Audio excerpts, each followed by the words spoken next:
नमस्कार दोस्तों, स्वागत है आपका आज के मुख्य समाचार में, जिसमें सबसे पहली और बड़ी खबर में आपको बताएंगे कि अफगानिस्तान संकट पर यूएनएससी मीटिंग में भारत ने बंद की पाकिस्तान की बोलती और तिलमिला उठा चीन। दूसरी बड़ी खबर में जिक्र होगा कि अफगानिस्तान में फंसे भारतीयों को निकालने में लगी है भारत सरकार। विदेश मंत्री एस जयशंकर ने अमेरिका से की चर्चा। तीसरी बड़ी खबर में आपको बताएंगे कि एनएसए अजीत डोभाल ने संभाला मिशन अफगानिस्तान का मोर्चा, अमेरिका में बजी घंटी और हो गया काम। दोस्तों, इसी के साथ चौथी बड़ी खबर में जिक्र होगा कि जामा मस्जिद में फहराया गया है तिरंगा, लगे भारत माता जय के नारे तो मुफ्ती बोले ये हराम है। और पांचवी बड़ी खबर में जिक्र होगा कि अफगानिस्तान में तालिबान की वापसी के लिए पाकिस्तान है जिम्मेदार, एक्सपर्ट्स ने गिनाए हैं कई कारण। तो दोस्तों, क्या है वो कारण, हर एक खबर की डिटेल में आपको ले जाएंगे। लेकिन उससे पहले अगर आपको भी ऐसा लगता है कि मोदी है तो मुमकिन है, और अगर आपको भी देश की सेना पर पूरा भरोसा है, तो आप अभी इस वीडियो को लाइक जरूर कीजिए और लाल बटन को दबा के चैनल को फ्री में सब्सक्राइब करके घंटी बजाकर कमेंट में लिखिए जय हिंद। दोस्तों, रुक करते हैं सबसे पहली बड़ी खबर की तरफ, जिसमें आपको बता दें कि अफगानिस्तान संकट पर यूएनएससी मीटिंग में भारत ने बंद कर दी है पाकिस्तान की बोलती और तिलमिला उठा है चीन। जी हां दोस्तों, अफगानिस्तान में तालिबानी राज लाने के पीछे पाकिस्तान की बड़ी और संदिग्ध भूमिका अब दुनिया के सामने आ गई है। एक तरफ जहां तालिबान को समर्थन देने के लिए पाकिस्तान की दुनिया भर में आलोचनाएं हो रही हैं, तो वहीं चीन अपने दोस्त के साथ हो रहे ऐसे व्यवहार को बर्दाश्त नहीं कर पा रहा है। अब चीन ने अपने दोस्त पाकिस्तान का समर्थन करते हुए कहा है कि भारत की अध्यक्षता में अफगानिस्तान पर आयोजित संयुक्त राष्ट्र सुरक्षा परिषद की बैठक में अफगानिस्तान के पड़ोसी देश को बोलने की अनुमति नहीं दिए जाना अफसोसजनक है। गौरतलब है कि संयुक्त राष्ट्र में पाकिस्तान के दूत मुनीर अकरम ने आरोप लगाया है कि अफगानिस्तान के मामले पर भारत की अध्यक्षता में हुई संयुक्त राष्ट्र सुरक्षा परिषद की बैठक में पाकिस्तान को अपनी बात रखने का मौका तक नहीं दिया गया। पाकिस्तान के इस दावे का समर्थन करते हुए संयुक्त राष्ट्र में चीन के उप राजदूत गेंग शुआंग ने कहा कि परिषद के कुछ सदस्यों ने अपने बयान में कहा कि वे ये देखना चाहते थे कि अफगानिस्तान के पड़ोसी इस मामले में बड़ी भूमिका निभाएं। हमें पता चला है कि कुछ क्षेत्रीय देशों और अफगानिस्तान के पड़ोसियों ने आज की बैठक में भाग लेने का अनुरोध किया था।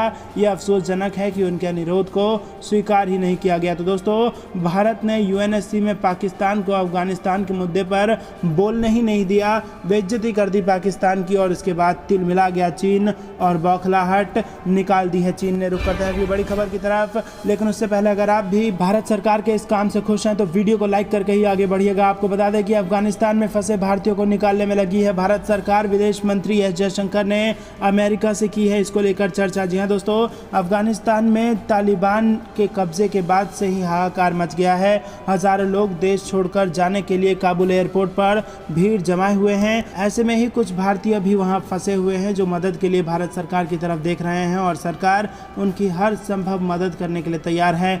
भारत अफगानिस्तान से भारतीय राजदूत समेत 120 भारतीयों के सुरक्षित भारत लेकर आ रहा है। और वहीं दूसरी तरफ भारत के विदेश मंत्री एस जयशंकर ने अमेरिकी विदेश मंत्री से भारतीयों को निकालने में अमेरिकी सहायता लेने के लिए न्यूयॉर्क में चर्चा की है।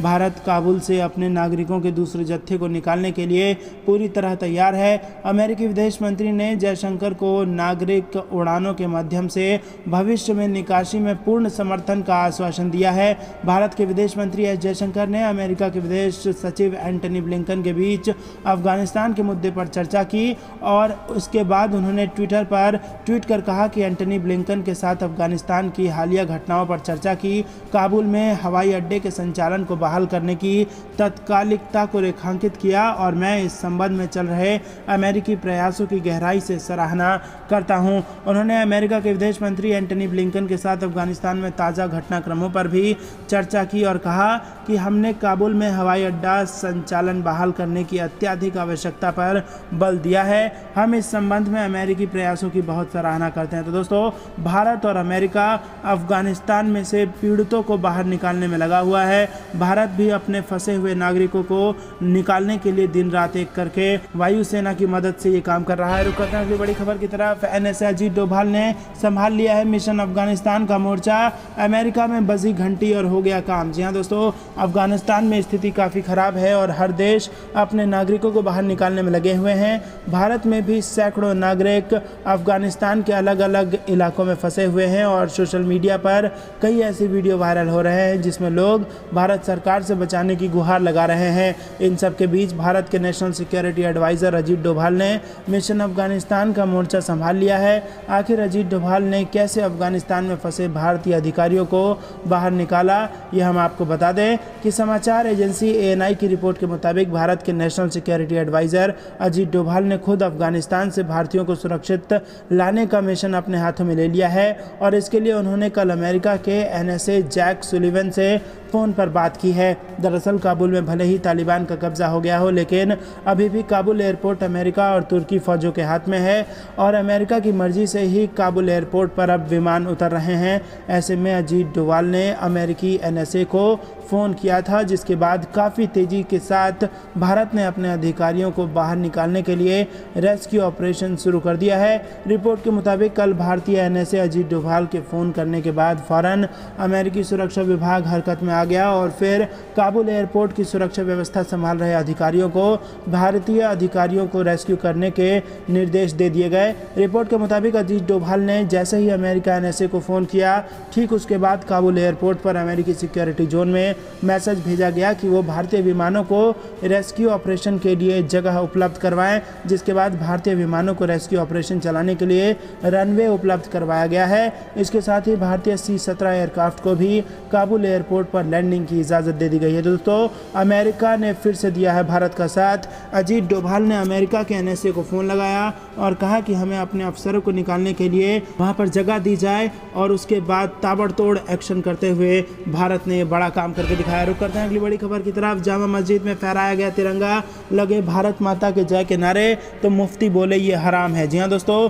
मुफ्ती का विवादास्पद बयान सामने आया है। क्या है पूरी खबर आपको बताएंगे, लेकिन आप भी कमेंट में भारत माता की जय जरूर लिखिए और वीडियो को लाइक कीजिए। आपको बता दें कि आगरा के शाही जामा मस्जिद में बीजेपी नेता और अल्पसंख्यक आयोग के अध्यक्ष अशफाक सैफी द्वारा तिरंगा फहराने पर विवाद बढ़ता जा रहा है। शहर मुफ्ती का एक कथित वीडियो वायरल हो रहा है जिसमें उन्होंने मस्जिद के अंदर राष्ट्रगान गाने का विरोध किया है। इस पर अशफाक सैफी ने मुफ्ती के बयान को गैर जिम्मेदाराना बताया है। दरअसल स्वतंत्रता दिवस के मौके पर शाही जामा मस्जिद में अल्पसंख्यक आयोग के अध्यक्ष जामा मस्जिद के अंदर तिरंगा फहराने और राष्ट्रगान गाए जाने के बाद एक वीडियो वायरल हो रहा है। दावा किया जा रहा है कि ये ऑडियो शहर मुफ्ती मजदूल खुबैब रूमी का है। बता दें आपको कि वायरल वीडियो में शहर मुफ्ती मजदूल खुबैब रूमी ने मस्जिद इंतजामिया के चेयरमैन असलम कुरैशी से कहा कि मस्जिद के अंदर जन गण मन हुआ है वो हराम है, अल्लाह के कहर को दावत ना दीजिए। तो दोस्तों, आपका इसमें क्या राय है, कमेंट करके आप मुफ्ती साहब को जो कहना चाहते हो वो कह सकते हैं। आपको बता दें कि इसी बीच शाही जामा मस्जिद के चेयरमैन हाजी असलम कुरैशी ने कहा कि शहर मुफ्ती ने मस्जिद के मदरसे में तिरंगा फहराने पर एतराज़ जताया है, जो कि गलत है। मदरसे में हर साल झंडारोहण किया जाता है। मुफ्ती के खिलाफ देशद्रोह का केस दर्ज किया जाना चाहिए। मुफ्ती ने मुझे धमकी भी दी है। तो दोस्तों, क्या वाकई में मुफ्ती के खिलाफ देशद्रोह का मामला चलना चाहिए, हाँ या ना में अपनी राय ज़रूर बताइए। आपको बता दें इस मामले में हिंदुस्तानी बिरादरी के चेयरमैन डॉक्टर सिराज कुरैशी ने कहा कि मस्जिद के अंदर झंडा नहीं फहराया जाता है, इसको लेकर मुस्लिमों में एक राय है। मदरसे, खानका, मस्जिदों के गेट पर तिरंगा फहराया जाता है, इसमें किसी को कोई गुरेज नहीं है, लेकिन मस्जिद के अंदर नहीं होना चाहिए। वहीं यूपी अल्पसंख्यक आयोग के अध्यक्ष अशफाक सैफी ने कहा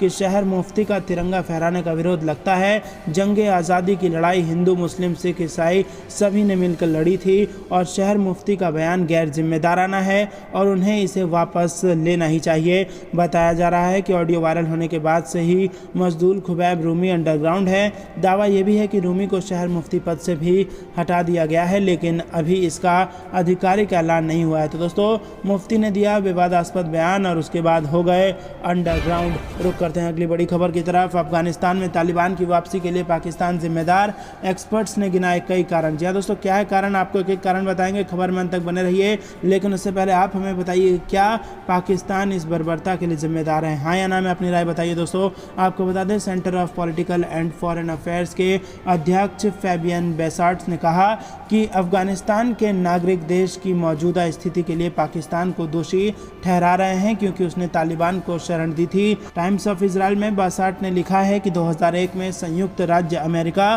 द्वारा हमले के बाद तालिबान ने उत्तर पश्चिम पाकिस्तान के क्षेत्रों को अपना ठिकाना बनाया। सोशल मीडिया पर अफगानिस्तान में तालिबानी कब्जे के लिए पाकिस्तान और उसकी जासूसी एजेंसी इंटर सर्विस इंटेलिजेंस यानी कि ISI को जिम्मेदार ठहराया जा रहा है। लोग पाकिस्तान के खिलाफ गुस्से का इजहार कर रहे हैं। उन्होंने कहा कि ट्विटर पर तालिबान द्वारा जीत की घोषणा के तुरंत बाद सैंक्शन पाकिस्तान ट्रेंड करने लगा। हैशटैग का 7,30,000 से ज़्यादा बार इस्तेमाल किया गया है। इस हैशटैग का 37% अफगानिस्तान में इस्तेमाल हुआ है। दोस्तों रुक करते हैं अगली बड़ी खबर की तरफ। काबुल से 120 भारतीयों को लेकर जामनगर पहुंचा विमान। स्वदेश पहुंचते ही लोगों ने लगाए भारत माता के जय के नारे। जी हाँ दोस्तों, अफगानिस्तान में बेकाबू होती स्थिति के बीच भारत ने अपने नागरिकों को बाहर निकालना शुरू कर दिया है।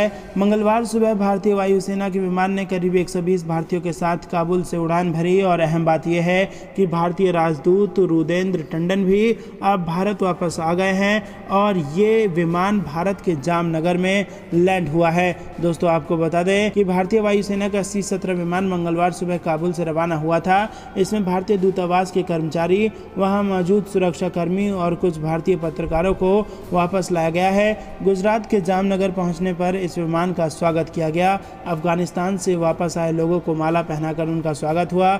वहीं बसों में बैठकर इन नागरिकों ने भारत माता की जय के नारे भी लगाए। वहीं दोस्तों आपको बता दें कि काबुल एयरपोर्ट पर बीते दिन बिगड़े हालातों के बाद विमान का संचालन बंद हो गया था, लेकिन अमेरिकी सेना द्वारा यहां पर हालात काबू किए गए और अब विमानों का संचालन शुरू है और इसी के कारण भारतीय विमान भी यहां से उड़ान भर पाया है। तो दोस्तों मोदी सरकार ने अपने नागरिकों को अफगानिस्तान से निकालने का सफल प्रयास किया है। ये थी दिन भर कुछ बेहद जरूरी और बड़ी खबरें। जाने से पहले आप इस वीडियो को लाइक और लाल बटन को दबा के चैनल को फ्री में सब्सक्राइब करके घंटी जरूर बजाइएगा।